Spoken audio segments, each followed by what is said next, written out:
The sooner you start, the better you are.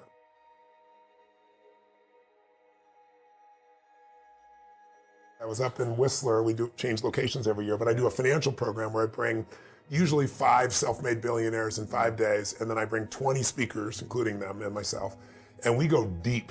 So this year I had Ray Dalio, who's the largest, most successful hedge fund guy in the history of the world, produced more money for investors than anybody alive. I had President Clinton. We had the top guy who became a billionaire in Bitcoin. It was pretty amazing. But a year and a half ago, almost 2 years ago, I had Fed Chair Alan Greenspan, and I spent 3 hours with him just getting in his psyche, over supposedly lunch. It was supposed to be 30 minutes. And he's 90 years old. He's been, the most powerful man in finance for 19 years across 4 presidents. And so then I got him on stage for 2 hours. And the last question, we're talking about negative interest rates. I mean, if you think about it, we're living in a world that never existed before. The Wall Street Journal hired a historian to find out when was the last time we had negative interest rates. And in 5,000 years of banking history, it's never happened, right? Wow. Where you give your money and you pay them to give them your money. They've always paid you and then loaned your money and made money off of it. It's the craziest thing. There are bonds right now, like Toyota is buying the bond that they're selling for 0.006. At 001, excuse me. At that rate, it takes 69,000 years to double your money. So I'm having this conversation with him, and he's head swirling, and we're talking about things. And at the very end, I finally said, "So tell me, what would you do if you were back maybe the head of the Fed today? I mean, in this crazy environment, what would you do?" Yes. And he paused, and he leaned forward, and he said, "I'd resign." Right, exactly. It's like, that did not exactly encourage things. And then I interviewed Howard Marks, who runs Oak Tree Capital. In 2008, when the market was tanking, he was buying $1 billion a week, every single week, because he saw everything going on sale. And he said to me, this is like 6 months ago or 9 months ago, he said, "Tony, if you're not confused by what's going on, you don't know what's going on. We are in a place we've never been financially." So I saw so much fear, and we're in the 8th year of a bull market. It's the 2nd largest bull market in the history of the world, and we all know there's going to be a crash. But while you're busy worrying about the crash, a lot of people miss the bull market. It's up 250% since 2008. It's up 14% since Trump was made president in November. It's crazy, right? And a lot of people on the sideline going, "It's so expensive, it's going to come down." So I thought what I'd do is write a short book, not 600, 700 pages. Yes. Make it so they can read it in a weekend or, long day or evening.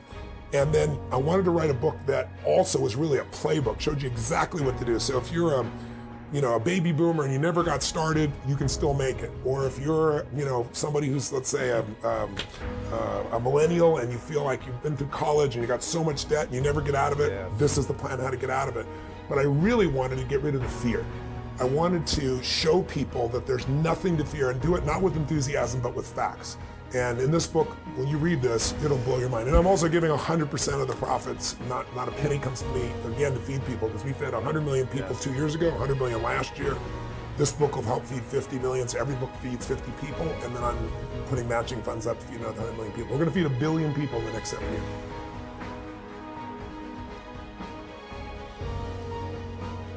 There's lots of differences, but I'd say the first one is someone who is financially rich is an owner. They're not a consumer. They're a consumer also. But when somebody is poor, they're a consumer. And all they do is they take I always tell people we're all financial traders. A lot of people say, "I'm not a financial trader." Yes, you are. You're trading time for money. Yeah. That's the worst trade you can ever make in your life. Somebody who's wealthy has made money their slave. They're no longer the slave to money. And the way they do that is they figured out how to become an owner. And the way you do that in the most simplistic way, I even taught it in my first book, was you have to decide there's a percentage of money that you're going to keep forever. You're not going to give it to Kate Spade or Ferrari or anybody else. You can do that too. But there's a percentage of that income that never will be touched, that you will grow and compound and will provide income for the rest of your life so you don't have to work. Now, when I was growing up, everybody's goal was get rich enough so you never have to work. Now, like all my friends are 15, 18 years my senior. People like Steve Wynn, who built most of Las Vegas. He's like 74. Warren Buffett's 85. Peter Guberman, one of my dearest friends in the world, owns the Golden State Warriors, the LA Dodgers. We're partners in the LAFC football team in LA. Brilliant guy, 74 years old. And they're all working harder now than they ever were, and they don't have to work. So the goal is make enough money so you don't have to work, and then you'll do what you love, and you'll pour your time and energy into it. But you have to make that decision. It's the first most important decision is I'm going to become an owner of American business. You don't want to have an Apple phone and not own Apple. And you don't want to just own Apple, because any company can go up and down. You want to own the index. You want to own, a variety with enough diversification. But if you can just shift, and I've taught people who've told me they have no money, they can't save. It's really easy once you get momentum. There's a research project I did with a gentleman who was nominated for the Nobel Prize on behavioral finance. And what he did was he said, if you can even, you need to save 15% ideally. But if you could even save 3%, because anybody can do that. They took a group of blue collar workers in the Midwest and said, we're going to force you to save 3%. I think it was 3.25 or 3.5. But then everybody can go on a diet tomorrow. Everybody can save money tomorrow, right? Yeah. So his tool was, all right, you're not going to save today, you're going to save tomorrow. We'll do the 3.5%, but then you go to your employer and say, the next time I get a raise, the first 5% goes to my savings account, to my investing account. And then every time you get a raise, you do that. Well, in 14 years, the average person was saving 15%, and the top 40% were saving 20%. Now, let me explain what that means. You and I were together before. When I'm trying to explain compounding to people, everybody understands it intellectually. But when I ask some of the richest people in the world, what are most investors failing to do? And they all say they're not tapping the power of compounding. So if you're in a situation where, as an example, let's take you've got $100,000 that you've saved, you're 35 years old, and you put it in the market and just leave it there, never add anything to it. If you leave it in the market and you're only being charged 1% in fees, at retirement 35 years later, you got $762,000 from that 100. Never added a dime, they grew that much. Wow. But if you pay 3% in fees, which is the average most people are paying, when you ask people what they're paying, they don't know, or they say 1%. Because when you hear about it, fees, let's say a mutual fund fee, you'll always hear 1%. That's the expense ratio. There are 17 other fees.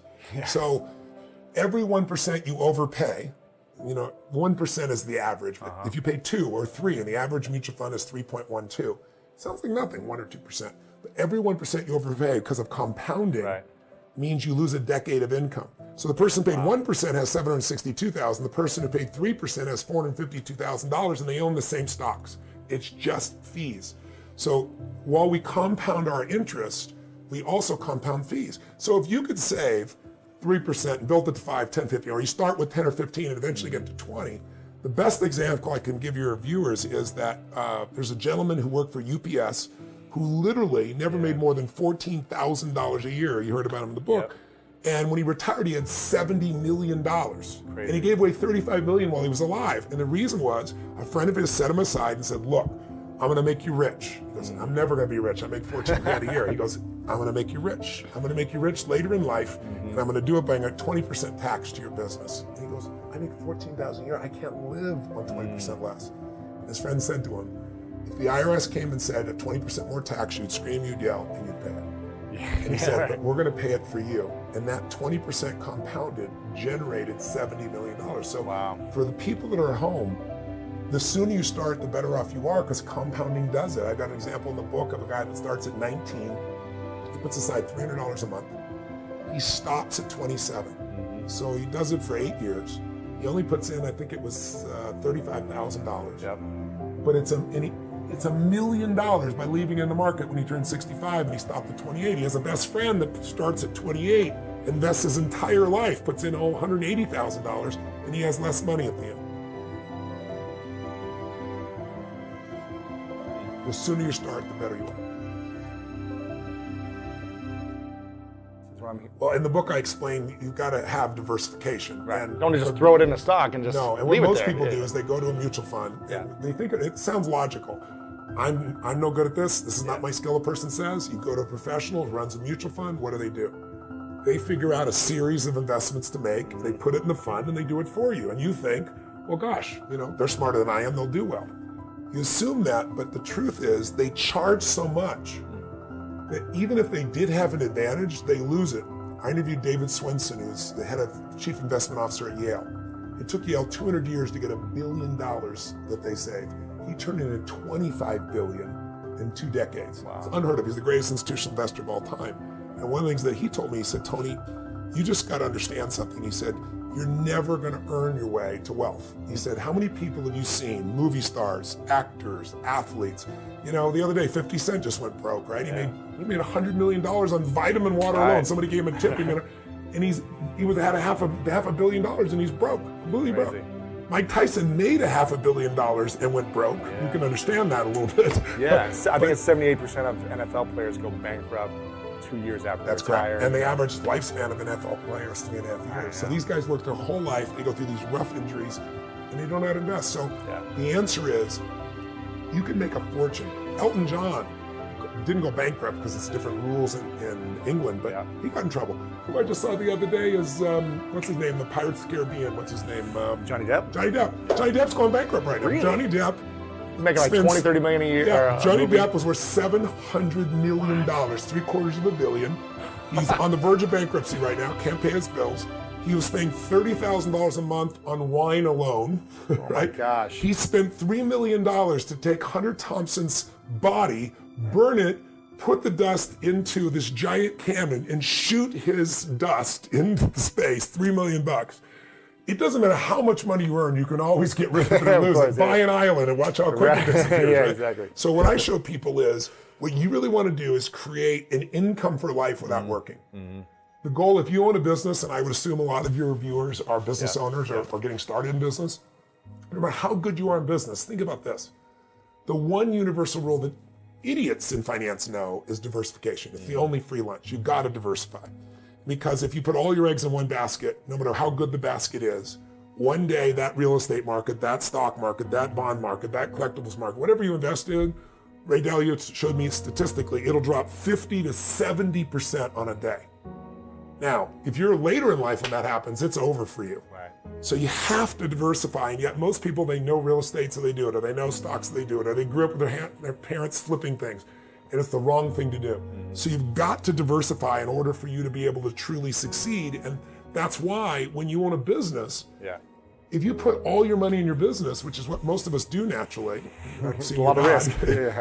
You put all your eggs in one basket, and there's things that can happen. I mean, you know, let's say you spent 20 years and you figured out how to put together the ultimate map, you know, and you remember Garmin came out with this thing called the TomTom. I don't know if you remember, you used to put on your, are you old enough to remember that? You used to put on your phone? Or you used to put on your dash? Cost $100. It was a breakthrough. They were making like 100 million or something. Or they were. 6 months later, what happened?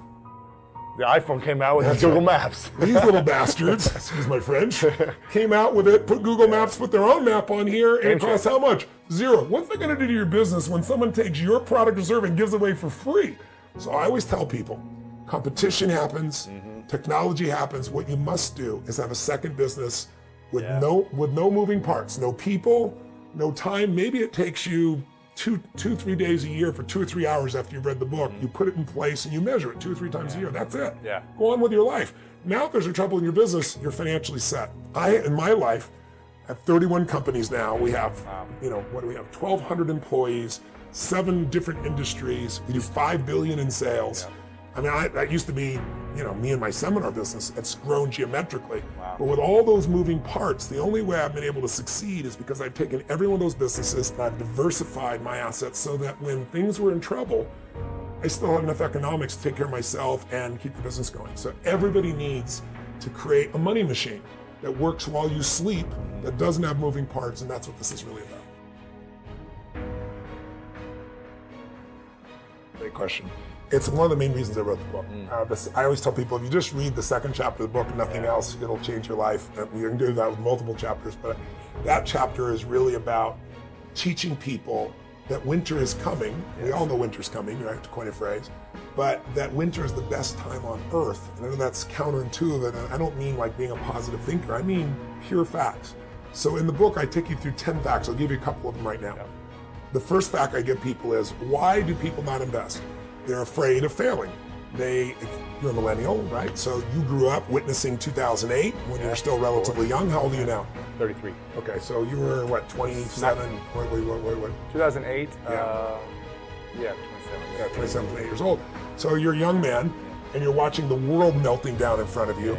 For most millennials, they are the first generation since the generation that went through the Depression that is not investing at the ratio they need to, even close. And they have more debt than everyone probably, right? With all they have more loans, college debt than everyone, absolutely true. I have a friend that has $400,000 in debt, dental school. President Obama just paid off his debt 5 years ago while he was still president. No. I swear to God.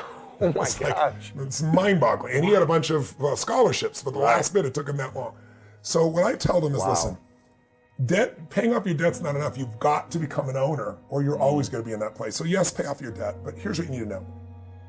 You got to become an owner. You got to get in the game, but you got to understand the rules of the game. If you don't know the rules of the game, the old phrase is, when a person with experience meets a person with money, we know the phrase, the person with the money ends up with the experience, the person with experience ends up with your money, right? Yeah. So I teach people the rules of the game so they don't get screwed. But the most important thing is this. Winter's coming, but people react. So let's take last year. Last January, 2016, we had the worst stock market opening in the history of the stock market. First, I think it was 10 days. Yeah. There was a drop of $2.3 trillion with a T. Crazy. Everybody's freaking thinking the bear market's here, the market's over, the crash is here. I think the market dropped 800 points one day, and on that day, all the richest people in the world were in Davos, Switzerland, for the big conference that they do every year. And they went there, MSNBC went there, and everybody's freaking, what's happening? What are we going to do? And they said, let's go ask Ray Dalio. Now, your listeners may or may not know Ray Dalio as, if you're not in the financial business, probably never heard of him. You probably heard of Warren Buffett, but Ray Dalio's done more. You had to have a $5 billion net worth and $100 million to give him, or he wouldn't talk to you 10 years ago. Now, he doesn't give a shit how much money you have, he won't talk to you, because he's got a closed fund. But they go and they put Dalio on television, CNBC, he's the king. What do we do? And he says, well, you don't need to panic. Corrections happen all the time, but you need a strategy that when markets go up and down, you don't go up and down. And he said, I spent 15 years of my life to perfect such a strategy. All of my money's in that plan. And he said, it's called All Seasons, and I've never revealed it before, but I gave it to Tony Robbins. He extracted from me, and it's his book. So you got to go read his book. This is what he says on national television the day the markets are crashing. And that day, to give you an idea, which is the beginning of February, I think it was 9 days into February, the market was down 9% in the first 5 weeks of the year. His strategy, which he gave me, which has made money 85% of the time for the last 75 years. Wow. It's averaged a 10% return, just under, and the average loss, when at 15% loss, it's 1.6. Right. So if you go to Vegas and you could spend 85% of the time make money, and when you made money it was 10%, your loss is 1.6, you could go forever. His plan made 2% while the market was down 9%. So it was up 11% difference. Now, I'm not suggesting that's the only strategy to do. There's many. His is the smoothest ride with the least risk. But what it did was a combination of that, and then right after that, I interviewed Fed Chair Alan Greenspan. He was the head of our economy, the most powerful man in finance for 19 years, 4 presidents. He was there when I was just with President Clinton this last week. He was the Fed chair for him. And I interviewed him for like 2 hours, or 3 hours off stage, 2 hours in front. And I asked him in the very beginning of this thing, I said to him, I said, look, if you could be put in the Fed today, what would you do? And he looks at me, and as I said, he leans forward and he says, resign. So I look at that and go, oh my God, I need to write a book that'll free people. So here's what will free you. Everybody's afraid of the crash. So here's what you need to know, 2 terms you should understand. Correction versus crash. Anytime the market drops from its high by 10% or more up to 20, it's called a correction. Right. If it drops 20% or more up to 80%, like in the Great Depression, then it's called a crash or called a bear market. Okay. So how often does a correction happen? How often do we have to be prepared for it? Since 1900, we've had a correction on average every year for 116 years. So when is winter coming? This year on average. It's like, how often does winter come? You wouldn't be surprised if it stormed and rained. Now, some winters are long, some are short, some are harsh, some are light, but winter always comes. So I wasn't panicked when this happened last year. I'm not panicked whenever it happens because I know it's supposed to be. How long does it last? Average, 56 days. Okay, so just under 2 months. What's the average drop during that time? 14% over the last 30 years, 13.5 over the last 100 years. So I use the more recent one. 14% gets your attention, right? 14% you get a little gut check. But here's what you need to know. 80% of all corrections never become a bear market. 80%. So all this fear, and what people do is what you said you did, is they see it, it's freaking out, I'm losing money, I'm the hell out of here, and they get out. The stock market never took a dime from anybody, only you can take it from you. You sold, that's why you lost, right? So if you look back and say, what was it like in 2008? I can remember vividly being with my platinum partners and saying, you see these $80 stocks? This is 6 months before the crash. I told them in April, I brought them to Dubai, and I said, these stocks are gonna go to 8, and some are gonna go to $1. And by October, and I told them what to do, so they were able to get out. October, I go on the Today Show in October of 2008, and they go, Tony, there's been $3 trillion meltdown. Pump the country up. You got 4 minutes. like, ready to go. That's not what I do, first of all. And I said, that'd be a lie. I'm not going to pump up. At that point, the $80 stocks were 8. I said, some of those, I said, I'm not a market forecaster, but I work with Paul Tudor Jones, one of the greatest investors in the history of the world. In the biggest market crash in history, 1987, he made 200%. Wow. When everybody else was losing their entire life. I've been coaching him continuously now for 24 years, every single day. So I said, I work with the best in the world, and they're telling me based on history in the 30s and history in the 70s, this $8 stock, some are gonna be $1. And I remember the day in March of 2009, Citibank, which had been, I think, $70, sold for 97 cents. You could go and take your money out of the ATM. It costs you more to take your money out than to own the bank, right? And then I told people it'll jump from 99 cents to $6, $10, $12 in a month or two, and it's exactly what it did, right? So what you gotta know is corrections happen every year. You got another couple months, you gotta know it's 14%, and you won't lose because 80% of the time it doesn't go to a bear. Now, what about the bear? The bear market, it happens, to give you an idea, in the last 100 years, every 3 to 5 years. You've gone 8 without one. We're way overdue. But in modern years, last 30 years, it's about every 5 years. The average length of a bear is 1 year. The average drop is 33%.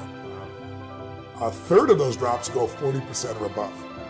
That, I don't care how well prepared you are, that's a scary thing. But it is the greatest opportunity in your lifetime to go from wherever you are financially to where you want to be. I hope your audience is listening right now. Hear me.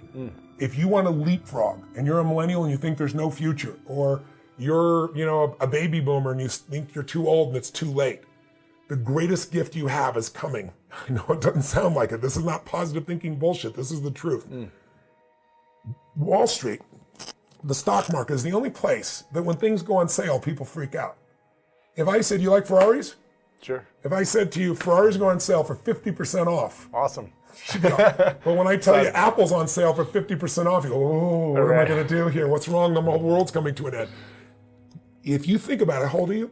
33. 33. So let's assume if you were 35 and you lived to 85, you got 50, 52 years ahead of you.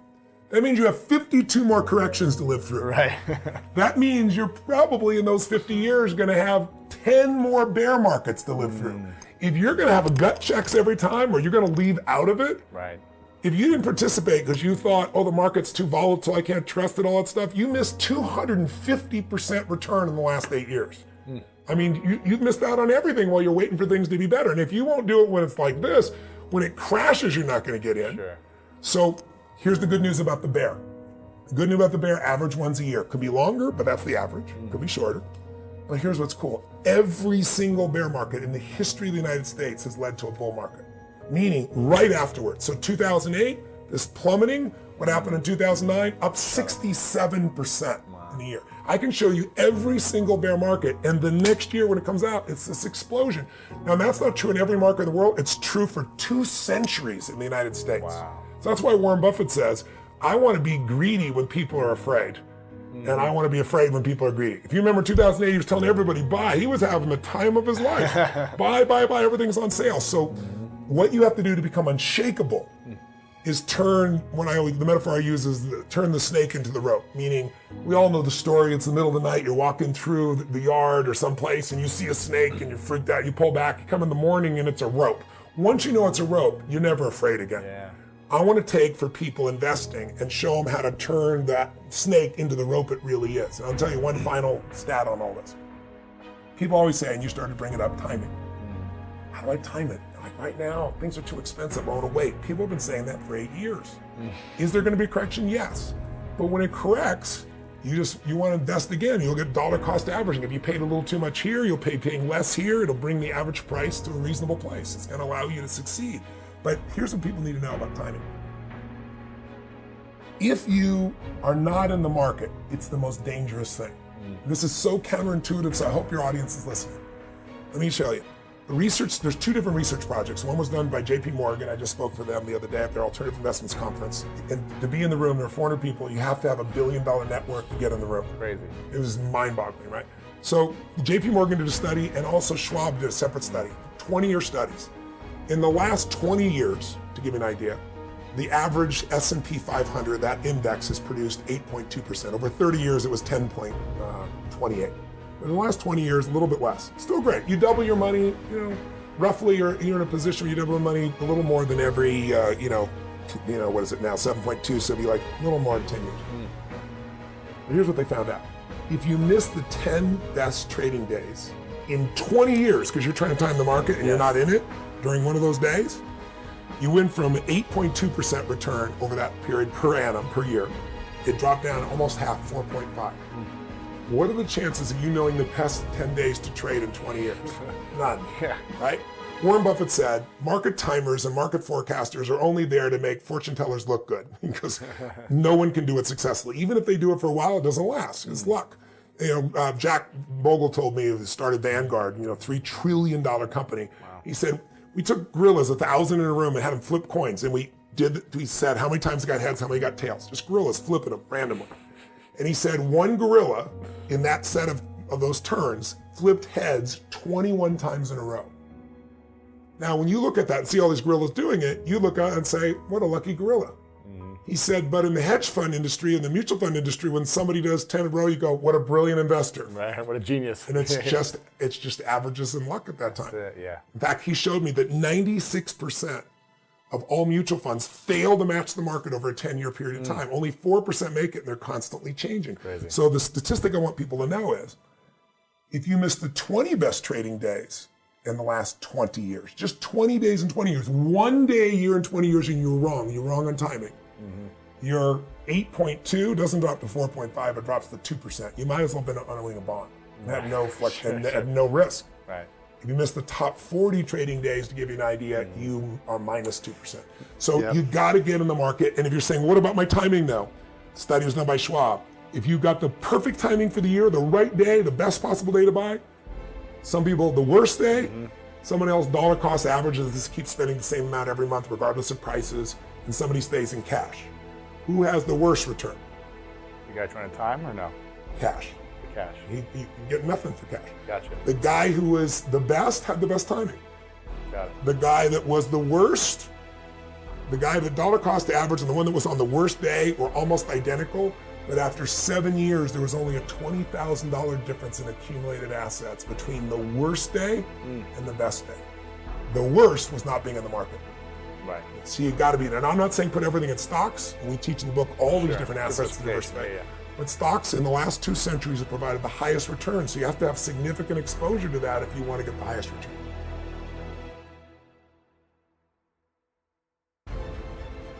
Not about trading, it's about investing. Exactly. Trading is trying to do that, and most people lose money trading. Even the guys that tell you make money, see how they're making money 2 or 3 years from now. They usually eat the dust, right? Exactly. So yes, you've got to have the psychology, and my best way of psychology is not to pump you up. If you want to be unshakable, you want to be educated, and you want to know the facts. You want to know, look, every 5 years I'm going to get a bear, maybe 3 years. I'm going to get a correction every year, but I'm going to be in the market and make money. Do you know that 6 of the 10 best trading days in the 20 years happened within 2 weeks of the worst trading day? So when Trump was elected, the market dropped, I think it was 800 points that night. Then he, at 3 or 4 in the morning, he made a speech where he was somewhat, human and normal. And the market got all its money back. And since then, we're up 14% in November, December, January, in 3 months, February, 3.5 months. So people need to understand you got to be in the market, because the worst days will bring you your best days. Right, exactly.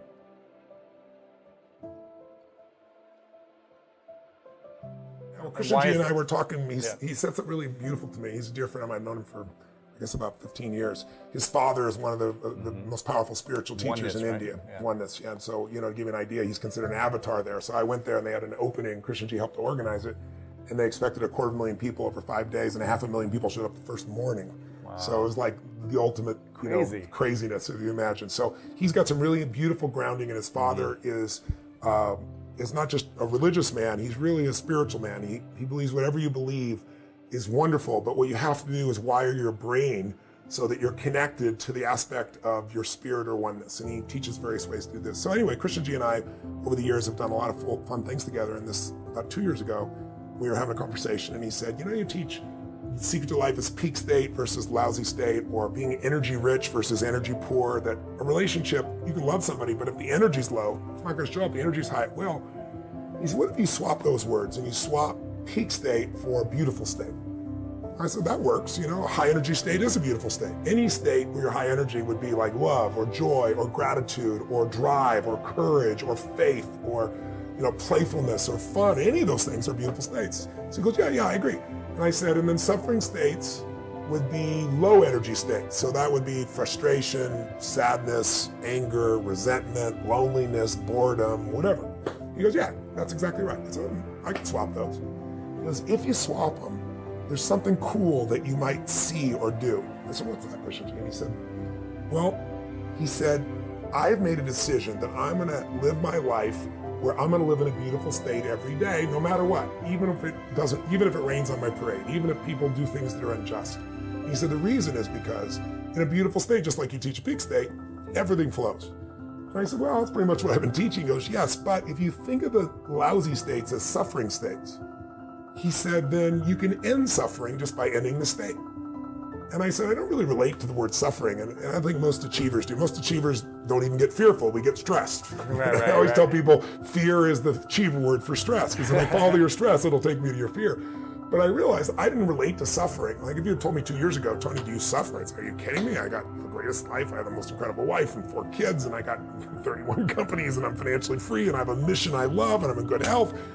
And that would all be honest. I wouldn't have been dishonest about it. But what really helped me out of that conversation, I left there and I went, well, where do I suffer? And I realized frustration is suffering. And I get frustrated. You know, I get concerned. I get pissed off. I get, you know, worried sometimes. I get these feelings. And so what I decided to do was, you know, just really create a 90-second rule for myself where I would end suffering as it arises. Because anybody tells you you're going to end suffering is full of crap. The reason is your brain is a 2 million-year-old brain, and it's not designed to make you happy, it's designed to make you survive. But there's no saber-toothed tiger for you to react to anymore, so now we worry about what are people thinking of us, do I have enough money? And in this country, in America, if you are in utter poverty, and I hate poverty, I feed 100 million people a year, so I'm not sitting on the sidelines. But if you make the worst and the least amount of money in this country and you're in total poverty, you're in the 1% of earners on the earth. Because 75% of the planet lives on $2.50 a day, right? So what I try to do is show people you can't build on failure, you can only build on success. So over the last 2 years, what I've done is play this little 90-second rule, and if I feel tension in me, I go, okay, that's suffering. Where's it coming from? What am I stressed about? What am I concerned about? And what I immediately do is I realize the stressful thought, since I've seen Christian G, I kind of traded one thing. What I really do now is I dig in and I notice that the only time you have stress or suffer is when you believe a stressful thought. I told Christian G, as I said, Christian G, I said, I think I've found the 3 triggers to suffering. He goes, what's that? I said, it's lost less, never. Whenever you believe, your mind believes a stressful thought, like, oh my God, my business is not going, or oh, this guy screwed this up and now I've lost something. I've lost this opportunity, or I've lost the time, or I've lost the money, or it cannot be someone else, it could be you. You could say, I failed to do this. I did something or I failed to do something, and as a result, I've lost something I value, significance, trust, love, money, freedom, whatever. Or you said something or did something or failed to do something, or I failed to do something or say something, and I feel like I have less love or less money or less freedom. Less will make you suffer. The one that's worse is never.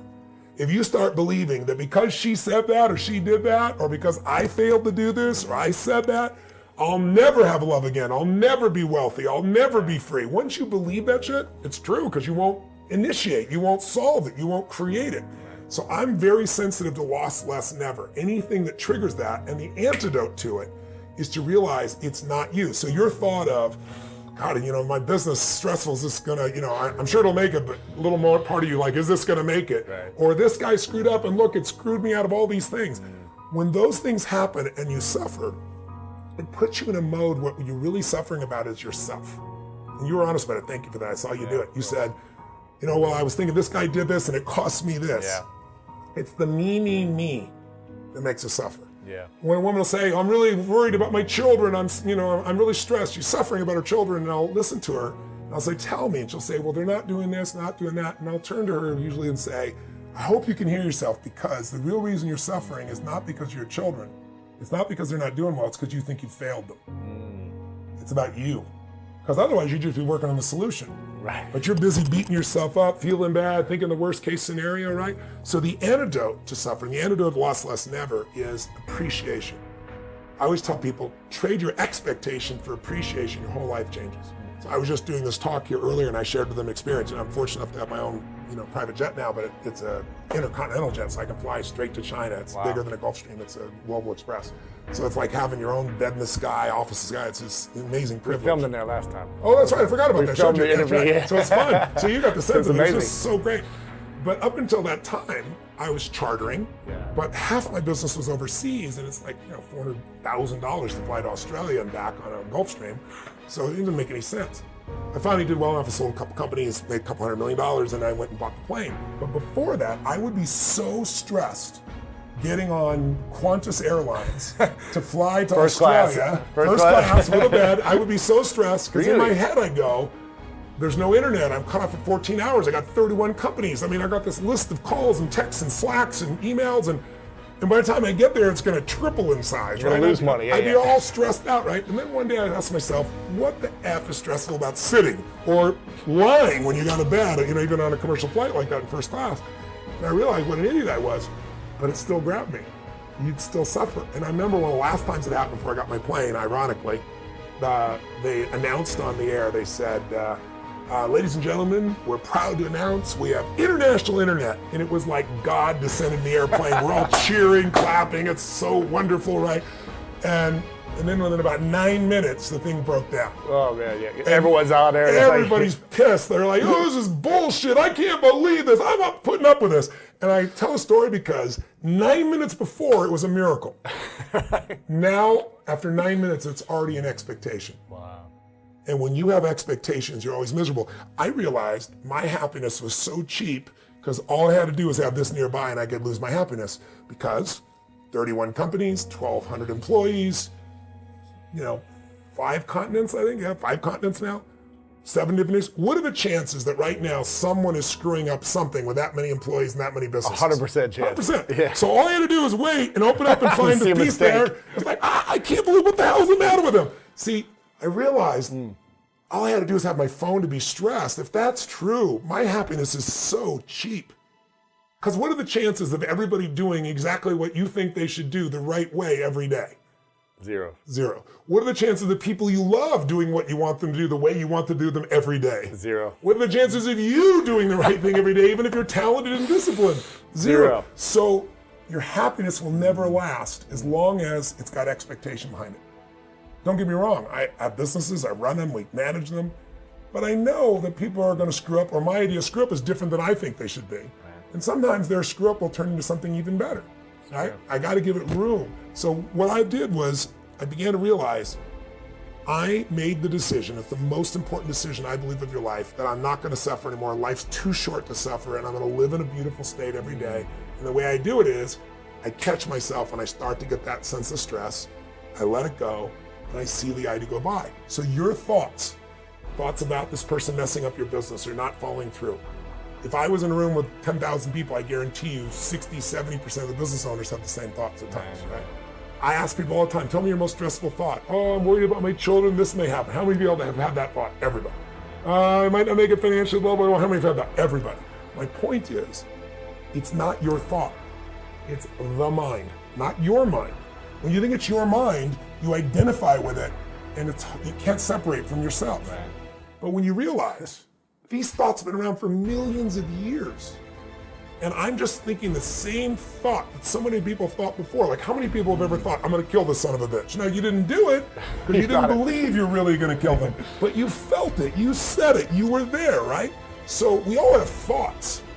It's only the stressful thoughts we believe that mess us up. So what I try to show people is, if you can start to realize these thoughts have been around for millions of years. If I told you a million years, 1,000, 100 years ago that we're going to go to the moon and back, you called me a lunatic or crazy. If I said 100 years ago, you're going to have a little box like this, it'll fit in your pocket, and You can click on it and you can see what the weather is any place. You can click on it and see a live person on the other side of the earth and talk to them by looking in this box. And the way it works is invisible waves are traveling around the earth and it pulls invisible waves in the box. You go like, read between the lines. There's no way, you dumb idiot, it's never gonna happen. So what I want you to realize is thoughts are invisible waves. When you turn on a TV, it takes invisible waves, and depending on the channel, you're gonna see a love story or an adventure or a drama or a comedy or a horror. The way you use your body determines which of those thought waves come through you. One moment you're pissed off, the next moment somebody makes you laugh. You change your body, you change the channel, you change what comes through you. So what I've tried to do in this Airy Beautiful State is simple. First, identify where you're suffering. What's your favorite flavor? Are you a worrier? Are you a pissed off person? Stressed, angry. What is it you do? Second of all, decide you're gonna kill that monster while it's little. You're not gonna wait till it's Godzilla taking the city. You're gonna break the pattern. You start to feel the stress. You see it as thoughts going by, and then you focus on something you appreciate, enjoy, or love. Appreciation, love, and joy destroy suffering. You can't be grateful and angry simultaneously. It's possible. You can't be worried and fearful and grateful simultaneously. So I tell people gratitude is one of the emotions to cultivate that'll destroy the suffering. And that's what we teach people to do. No, and you'll just have a hard time maintaining great relationships of any sort, because when, no matter what a good human being you are, when we get in lousy states, we behave in ways overtly and covertly, not even meaning to, that mess up our relationships. So I felt like I'd be remiss if I wrote a whole book on finance, show you exactly how to get wealthy, and then I didn't show you real wealth. Because there's lots of people. Of the billionaires I'd interviewed, I don't want to grossly be unfair in estimate, but I would say the rarest commodity was somebody who was happy all the time. Somebody like Richard Branson, he is having the time of his life. He seems pretty happy. And no, he is sincerely that. He's hungry, he's driven, he's always growing, he's expanding, he's having fun. His favorite phrase, give it a go, Tom, let's give it a go. But I would say that it is the absolute minority. I tell people what's more rare than a billionaire is someone who's in a beautiful state every day, somebody who's happy every day. You get a new billionaire in the United States every 6 days, dime a dozen. Someone who's really, really, really happy, juicy. Like my goal now, I have a different goal. My goal is I want to find ecstasy in each moment. I want to find something to be passionate about each moment. And I've been living that the last 2 years religiously. In the beginning, my 90-second rule should have been like a 4-hour rule or maybe a 4-day rule. I was really shitty at it. But when you do something again and again, it becomes like a muscle, right? And you get good at it, and it'll make you more wealthy than money will. But you don't have to pick. You're going to be wealthy in financial terms and wealthy in emotional terms too, spiritual terms too.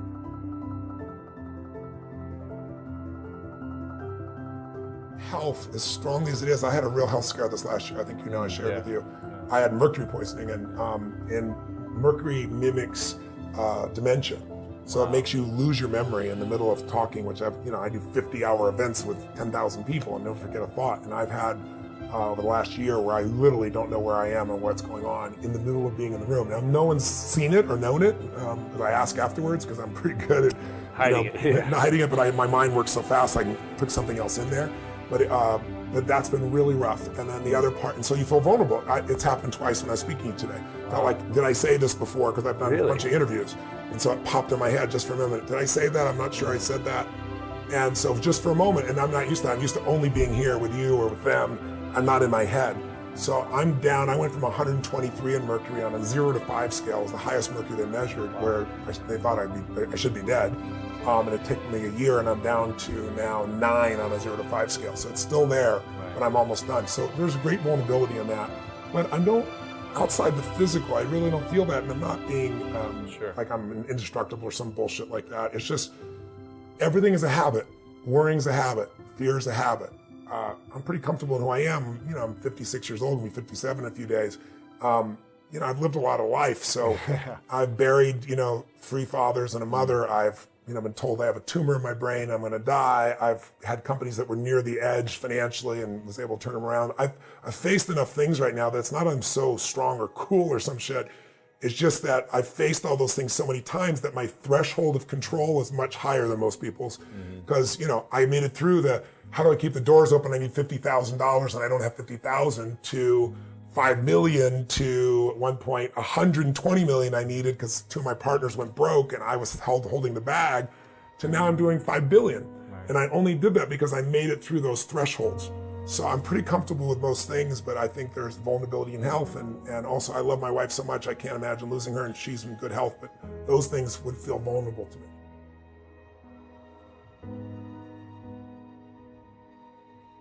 Well, that's a good question.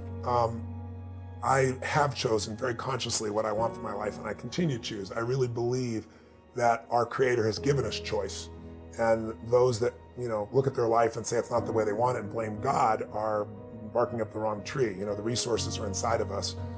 That's number one. But I'd say number two, this idea that, rationalizing choice, I don't rationalize choice. I know it's one of the great gifts in my life, and I can make it any moment. So can you. The one power we have is the decision to change anything. You don't like your relationship, change it. Change you first, or change it. Right. You don't like your body, change it. You don't like your finances, any one of us can change it. We live in a world that's filled with answers. You got a web where you can learn from anybody on the planet now. You have access to them, So I don't see it as like rationalizing choice. I think that mindset reveals limitations in the person asking the question. I'm not being derogatory to that person. Sure. I'm grateful for the question, but I want you to know, if you're listening, that,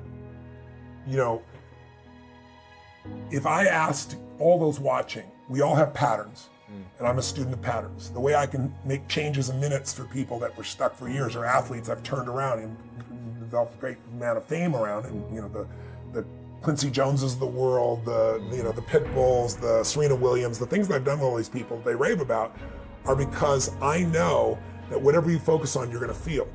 So I'll just give you one example for the person who asked this question, and for anybody listening. Yeah. I'll give you 3 patterns real fast so you can check yourself out for a moment. So one pattern is a focus. Do you tend to focus more on what you have or what's missing? I'm asking your listeners right now, and you, what do you tend to focus on? What you have or what's missing? What I have. What you have, great. When I ask this in a room, usually about 70% are focused on what's missing. Most achievers are focused on what's missing so they can go out and achieve more, right? Yeah. Nothing wrong with that. But when you stack these patterns together, it's really hard to be happy when you're constantly focused on what's missing. There's a time what's missing, so you go to work, but if you do it all the time, you can be achieving a ton, like some of these billionaires, and they're still noticing what's missing, and so they're not happy. Another pattern would be, do you tend to focus on what you can control or what you can't control? You mean can. Yeah, and I know that's true with you. Yeah. The majority of people is what they can't control. Now, if you focus on what's missing all the time and what you can't control, you're going to be depressed. I don't care if you take Prozac or Zoloft or anything else. Your depression is not a Zoloft deficiency. It is the fact that you were doing something in your mind that is producing that depression. And if you constantly focus on what's missing and what you can't control, and let's add a third one, you tend to focus more on things in the past, the present, or the future.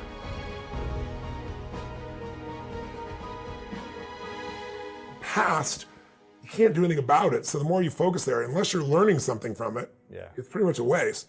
The present is where the joy is. The future is how you do business, right? So you anticipate. So it's the ability to do this. But if you have someone whose pattern is focus on what's missing, focus on what I can't control, focus on the past, you can give them, I've seen it. I've dealt with people like that who are suicidal. I come in, they got every drug, they're taking every antidepressant, and they're still depressed.